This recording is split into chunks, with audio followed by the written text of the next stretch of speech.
Ladies and gentlemen, please welcome Professor Dr. Santana Lechmi.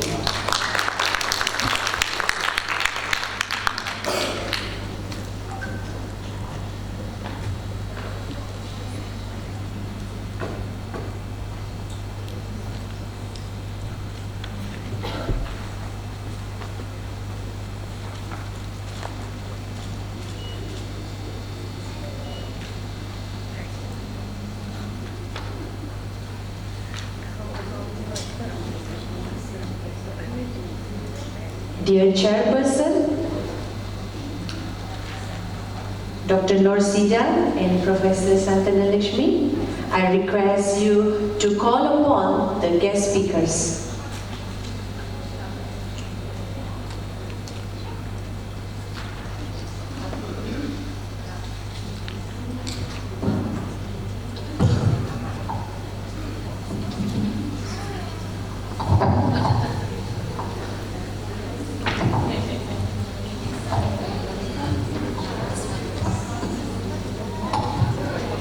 Okay, Assalamualaikum and very good morning. Thank you very much to Lincoln University for inviting me and Prof. Santana to become a session chairperson for today. Okay, we will call Prof. Dr. Kaushik Bose. Okay.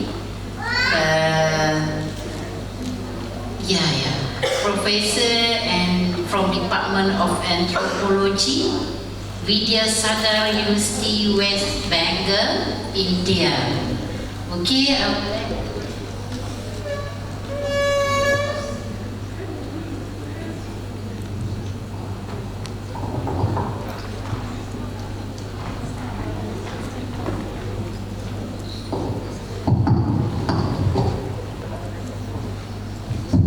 Okay, I would like to read his CV first. Prof. Dr. Kaushik is an anthropologist from India, professor at Department Anthropology. He joined the same department as an associate professor in 2002. He is the recipient of several scholarship, fellowship and medal. He also a member or fellow of several professional bodies. Most notable among them is the International Fellow of the Unit for the Biocultural Variation and Diversity, Oxford University. He was the recipient of Commonwealth, Queen's College, Cambridge. He had obtained his Bachelor Science, Master Science and PhD degrees from Punjab University, India. He also worked as postdoctoral fellow at Department of Nutrition, Dietetics, King College, London. He has published more than 320 publications, books, chapter in books, and also he is editor of the journal. His main area of research are anthropometry, growth, health, nutrition, body composition, and disease. So, where is the Prof? Okay. So calling from Prof to deliver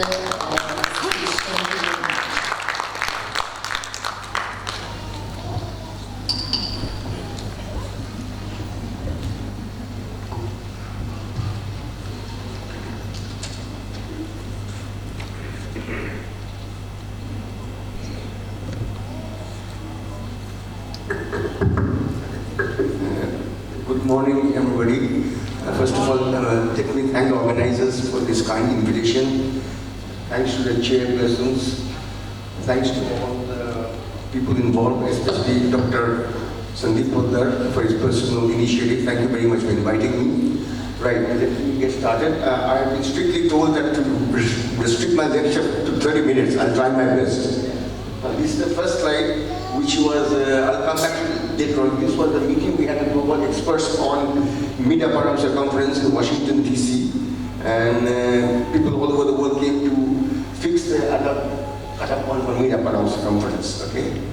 And this is the title of my lecture, Anthropometric Evaluation with Special Reference to Indian Tribal Populations, Past, Present and Future. Past means what has been done, present is what is currently being done, and future is what can be done.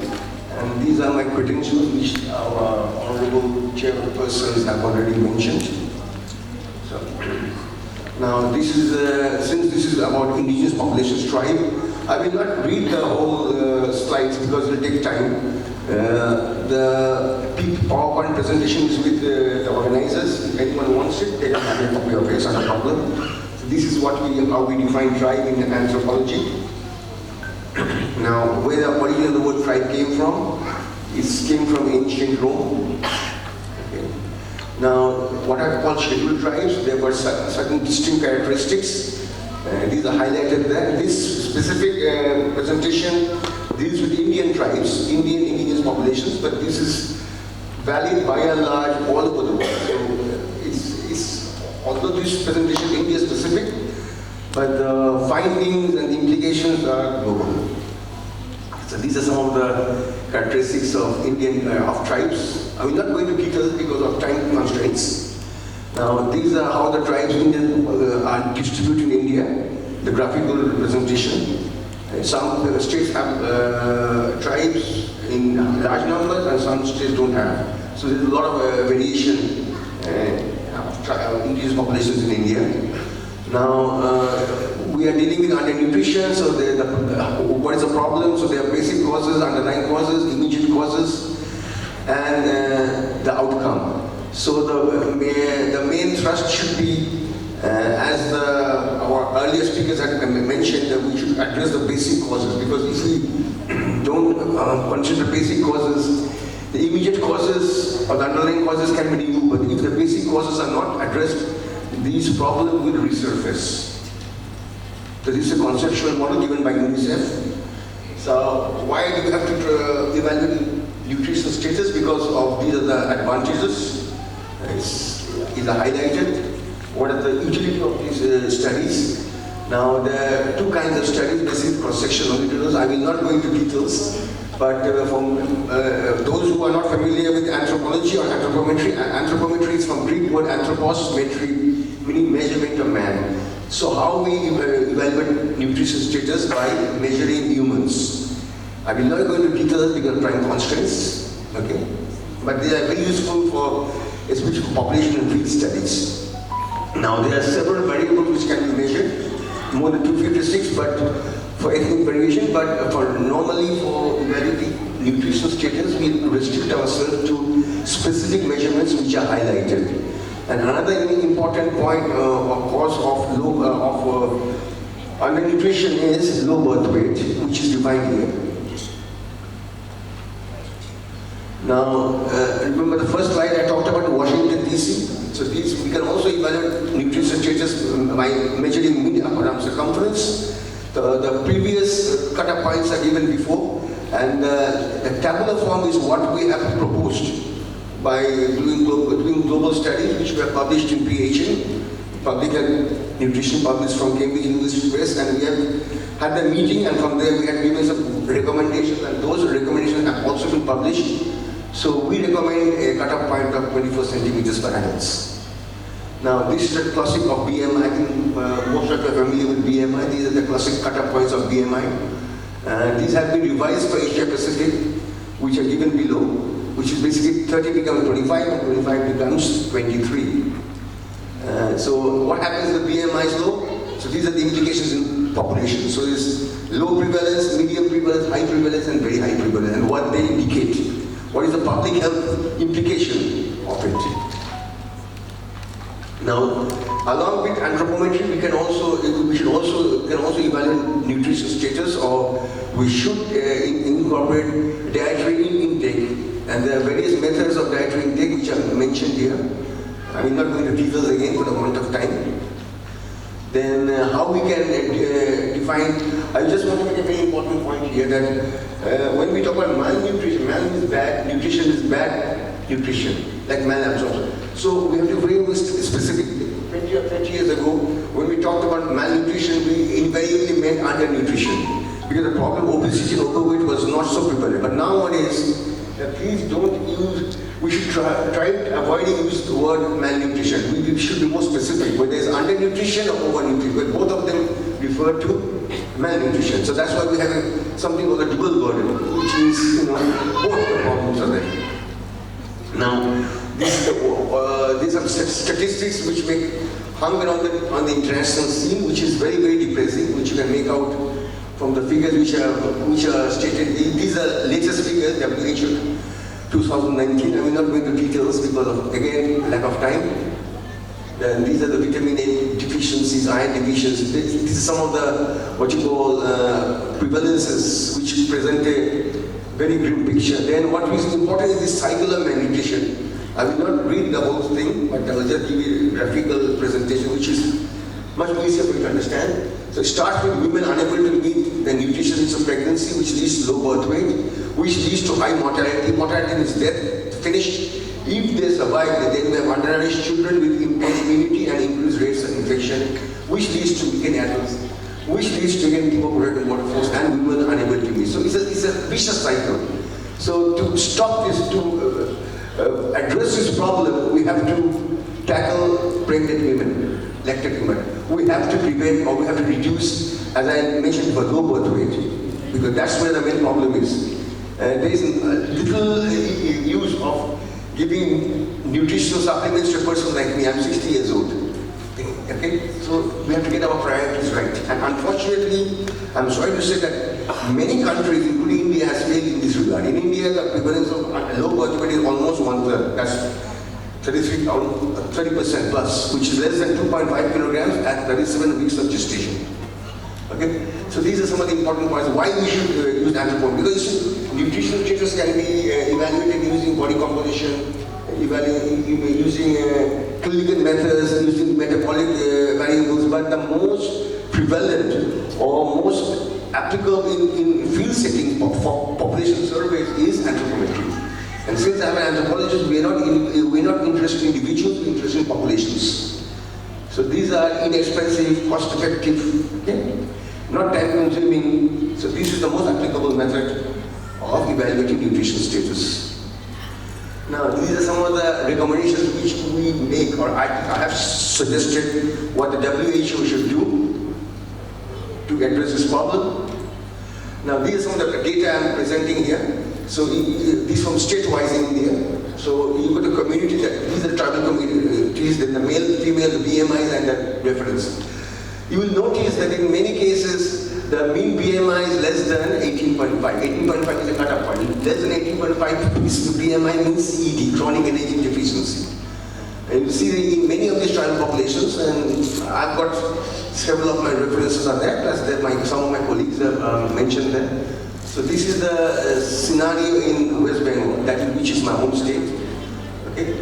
Then they have Orissa, another neighboring state. Now you notice here in case of female, under females columns, there are many gashes. The reason being there is data lacking from adult females. Why? Because to evaluate BMI, we have to measure height and weight. We have to take body measurements of adults. So it's very difficult for a male investigator to take measurements of females. So what it means is that we should need more female investigators. So I encourage my colleagues, my research students, research scholars and people who are interested, as women, please do research. Please, this indication that there are not enough female researchers. That's why we lack data on females, because it becomes difficult for male investigators to measure adult male females. It's possible for children, but for adult females it's difficult. So this is an indication of that. Now these are similar data from different states of India, Jharkhand, East India, Kerala, Andaman Nicobar Islands. So these again, you notice the scenario is bad. The mean BMIs are quite low. Similarly, Assam, Meghalaya, Manipur, these are Northeast India, Uttarakhand, North India. So they again, you have a lot of gaps among females. Okay, similar scenario. Now, so what the BMI? Mean BMI is just a number. What is the implication of it? The implication of what is the prevalence of CD? The prevalence of CD, you will see, is very, very grim. In most populations, at minimum is 1/3. That is 1 out of 40 persons are suffering from CV, adults. So you see, in many cases half, in many cases more than half. The first figure refers to West Bengal, the second figure refers to the state of Orissa. And similar things you'll find in figure C is Jharkhand, figure D is Maharashtra. The situation is bad. Then you have got Kerala and Andaman Nicol Islands, then you've got Tamil Nadu, South India, Assam, Northeast India. So what is the conclusion? I'll just read the conclusion. Thus we can conclude that the nutritional profile of adult population in India is very serious, critical. Women and old age people among them are more vulnerable. So it's a paradox. Those who require more, they get less. The deficit is more. So he turns out of a total tribal communities that reside in India, approximately 650, the anthropological data is incomplete. More than 200 tribal communities have not been studied as yet, which is scope for future studies. Now, it is our responsibility as anthropologists, human biologists, to study in detail the different ethnic groups and generate new anthropologic data for not only comparison with other tribal groups, but also to understand their contemporary health and nutrition as compared to other non-tribal groups. Appropriate nutrition intervention programs can be implemented based on these findings, and these may be ethnic specific. So far, the presentation dealt with what has been done. Okay, so now see. Then these are not reading it out. So this is what can be done. It's past and then present and this for future, what should be done. Okay, so I will not read it because it's all there. You can get the PowerPoint from the organizers. These are some of the, I'll just keep all these because time constraints. What can be done? So this is a multi-factorial problem. So NGO should be involved, government should be involved, academic institutions should be involved, the researchers should be involved. This should be tackled from various aspects. And it's not a problem for only one academic discipline. We need clinicians, we need anthropologists, we need epidemiologists. Okay. So these are some of the public areas. So this is an important finding. Indian tribes are suffering from high frequency malnutrition by further highlighting high gender bias. The health and empowerment of adolescent and young tribal girls needs additional focus. Overall, no remarkable control has been achieved among Indian tribes despite various efforts. This is quite grim. So this is what can be done. So I'm not going through in this what should be done. Okay. Now this is, remember the first slide I showed you about pinwashing. Now this was the paper which we published, where we gave the new cutoff points for adults. Okay. So that is, and then based on that cutoff points, we had this meeting in Washington DC where global experts went.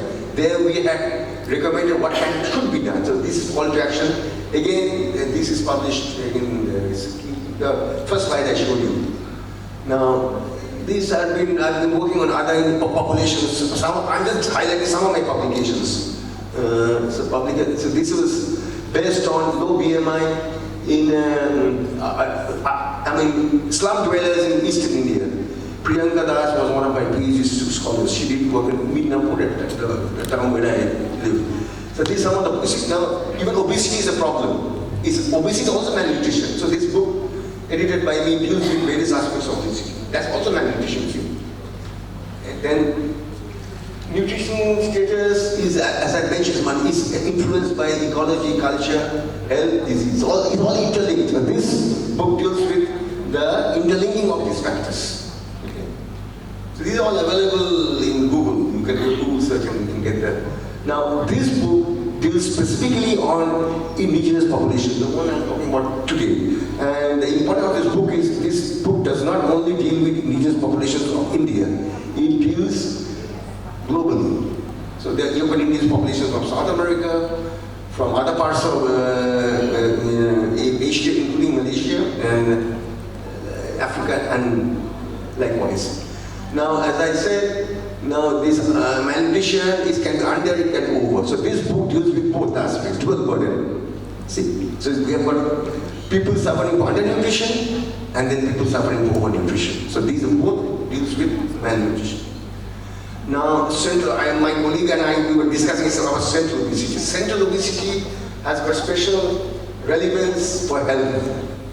I will not go into details because we don't have time, but this book deals with central, which is different from overall obesity measured by BMI, okay, or body composition, or PBF. But this one, the book deals with central obesity. So a person can have a normal BMI but can be central obese, or vice versa. A person can have normal central obesity but can be obese based on BMI. Now, when populations migrate, health problems arise, including obesity and nutrition status. And this book deals with my colleague Salami Kosian. What we are doing, he's a professor in Poland. We have a collaboration going on. So this is a result of this collaboration. This book deals only with migrants. Okay. Now again, I mentioned dual burden. The previous dual burden was on adults. This dual burden also exists among children. So this book deals with, unfortunately, the last name of the Jaideep Sen professor, he has expired 1 year ago. Sad, he was younger than me, so there you go. People, I think our professor mentioned in the morning that people die, but things remain. This example, Jaideep Sen has died, but his work remains. Now, obesity has got some implications, as I mentioned.